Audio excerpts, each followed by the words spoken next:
Hi YouTube, welcome back. Well, I hope everyone had a happy new year. It's time to do a recap for the 2019 gardening season.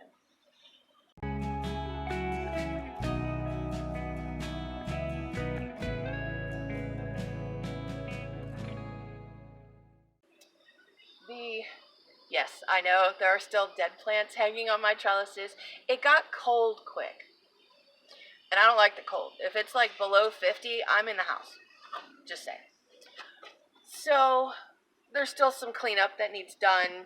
I didn't get to build any of the new beds yet, but we're not talking about that today. So first up, I want to talk about the Florida weave. It worked, even with the thinner nylon thread that I used as opposed to what was recommended. It still worked. So if that's your only option because of price, go for it. It works. Definitely get the 2x2 burring strip, not the 1x2. That won't work. The 2x2 worked just fine. It held the weight, even on the longer side where I had 3 poles and there was like 9 plants total. Even over there, it still worked. The poles were leaning a little bit, but they were far from breaking. Now, would I use the Florida weave again? Probably not. It would be better for a determinate type tomato, and this last year I grew all indeterminates, so my plants were getting up 10 feet tall, whatever.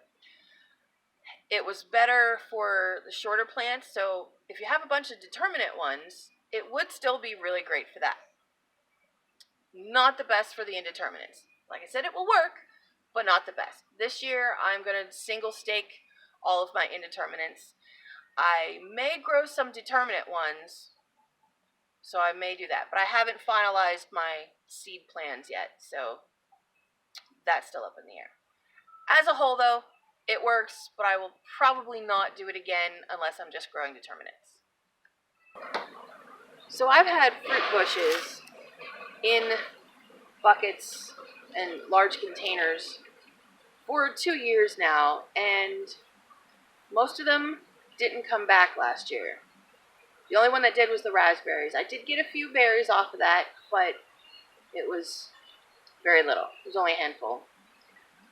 I don't think they like the pots, so I want to try and get them in the ground instead of in the pots. So the sunflowers with the beans growing up them, with this little flimsy trellis behind them, worked really great. I really liked how you could pick them green for a long time until they got so high that you couldn't, and then you had a lot left for dry beans. I think that worked really well, and I'm going to repeat the process this year. My peppers. I had my peppers spread out in 2019, mixed in around all the other plants. Places that got good light, but all mixed in. More of a permaculture type way to grow them, where you have everything mixed in within each other. But the year before, I had all my peppers in buckets where they were close together, and I actually got more peppers that year than I did with them in the raised beds spread out. I heard something this year, well, the end of last year actually, that peppers like to be grown closer together, and they tend to do better, or can tend to do better, when they're grown in a group together as opposed to spread out. So I'm going to try that this year and just put all the peppers together and see how they do. So last year, my biggest regret is not getting an arch trellis to put in between these two beds. I really wanted it. It would have been beautiful, and I didn't get the chance to do it. So that is definitely my top change that I want to make this year. As for my second round of carrots and beets, yeah, I'm still waiting. I never got any beets. The carrots grew a little bit, and then it got cold. So now carrots are biennial, so I'm going to leave them in the ground in the spring and see if they eventually form a good root. or if they just go straight to seed. I'm not sure. So we're going to find out. Depends on how much maturity they got before they went into dormancy for the winter. So we'll see. I might get some carrots in the spring. I might not. I might get seed though, and that's also important. My first year gardening, I successfully grew a butternut squash up this tree, and I got fruit off of it. Last year, I planted a pumpkin seed, and it grew all the way around and went up into the tree and then came back down and touched the ground again. It grew really long, but it didn't make any pumpkins at all. Meanwhile, the 3 pumpkins in the ground over there, in a place that had never been grown in before, that only had a tiny bit of compost added to it before I planted, those 3 seeds grew 22 pumpkins. So, even though you can grow up a tree, which I like to prove things, just to say, yeah, you can, it was not as effective. So I'm going to stop trying to grow things up the tree, and I'm going to plant my strawberries that are in pots. I'm going to put them around the base of the tree. I already have wild strawberries, or Indian strawberries, growing under here, so I think those will do just fine. My corn was very successful. I need a lot more of it, so I'm going to expand the corn area this year. When I planted the broccoli in that area, directly seeded in what, September, October? Yeah, that didn't work. I need to start broccoli for the fall earlier. Much earlier, and you can't direct seed that. Gotta start it inside, because our fall is just too short, way too short. So, the corn was very successful, and I will probably even try fall broccoli in this area again. I just need to start it inside. Now this area back here got seriously neglected.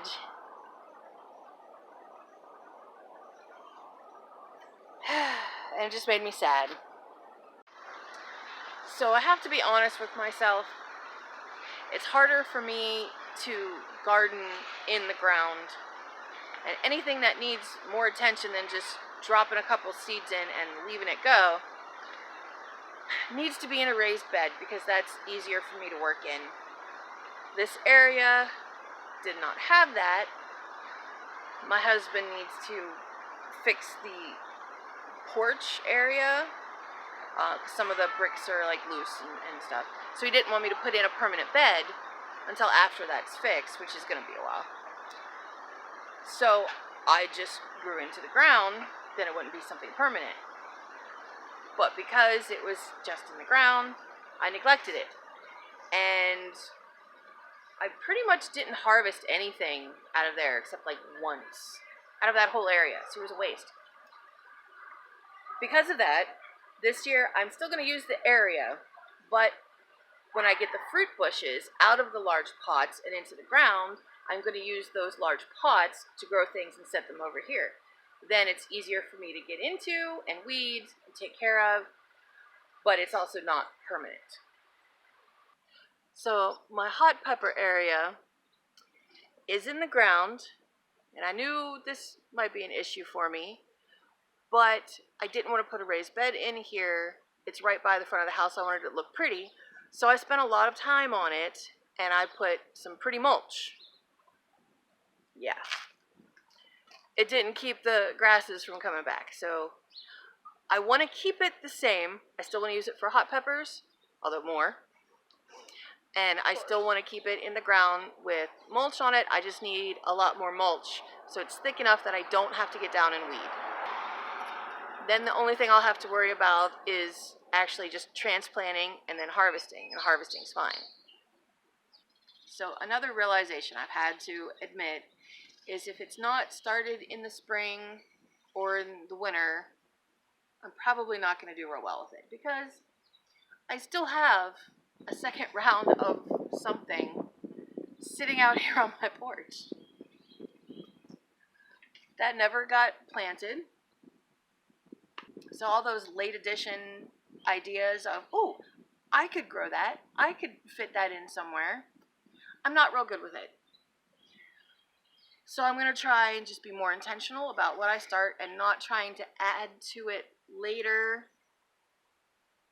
because I probably won't get around to it. Now, there were other things that came up through this gardening season that I've talked about before, like I need stronger trellises.